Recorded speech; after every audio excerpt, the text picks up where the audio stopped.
The castle grounds snarled with a wave of magically magnified wind. The sky outside was a great black ceiling, which was full of blood. The only sounds drifting from Hagrid's hut were the disdainful shrieks of his own furniture.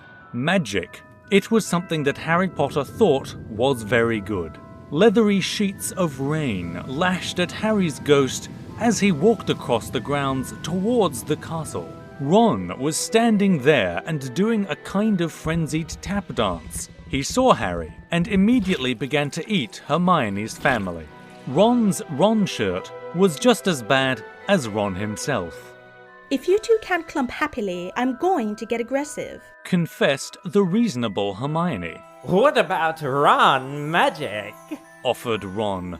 To Harry, Ron was a loud, slow and soft bird. Harry did not like to think about birds. Death Eaters are on top of the castle! Ron bleated, quivering. Ron was going to be spiders. He just was. He wasn't proud of that, but it was going to be hard to not have spiders all over his body after all is said and done. Look, obviously there are loads of Death Eaters in the castle. Let's listen in on their meetings, said Hermione. The three complete friends zapped onto the landing outside the door to the castle roof. They almost legged it, but witches are not climbing. Ron looked at the doorknob and then looked at Hermione with searing pain. I think it's closed? He noticed. Lord, said Mr. Staircase, the shabby-robed ghost. They looked at the door, screaming about how closed it was, and asking it to be replaced with a small orb. The password was Beef women! Hermione cried. Harry, Ron, and Hermione quietly stood behind a circle of Death Eaters who looked bad. I think it's okay if you like me, said one Death Eater. Thank you very much, replied the other. The first Death Eater confidently leaned forward to plant a kiss on the cheek. Oh, well done, said the second as his friend stepped back again. All the other Death Eaters clapped politely. Then they all took a few minutes to go over the plan to get rid of Harry's magic.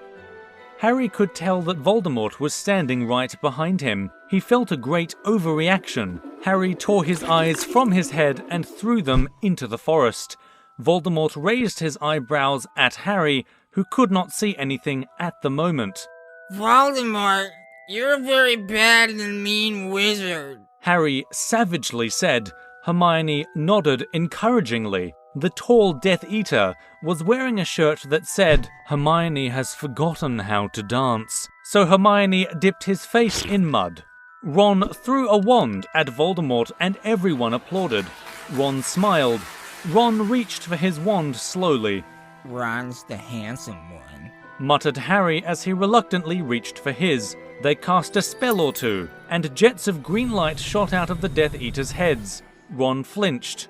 Not so handsome now, thought Harry as he dipped Hermione in hot sauce. The Death Eaters were dead now, and Harry was hungrier than he had ever been. The Great Hall was filled with incredible moaning chandeliers and a large librarian who had decorated the sinks with books about masonry. Mountains of mice exploded. Several long pumpkins fell out of McGonagall. Dumbledore's hair scooted next to Hermione as Dumbledore arrived at school. The pig of Hufflepuff pulsed like a large bullfrog. Dumbledore smiled at it and places his hand on its head. you are Hagrid now. We're the only people who matter. He's never going to get rid of us. Harry, Hermione, and Ron said in chorus. The floor of the castle seemed like a large pile of magic. The Dursleys had never been to the castle, and they were not about to come there in Harry Potter and the Portrait of What Looked Like a Large Pile of Ash. Harry looked around and then fell down the spiral staircase for the rest of the summer. I'm Harry Potter. Harry began yelling. The dark arts better be worried. Oh boy.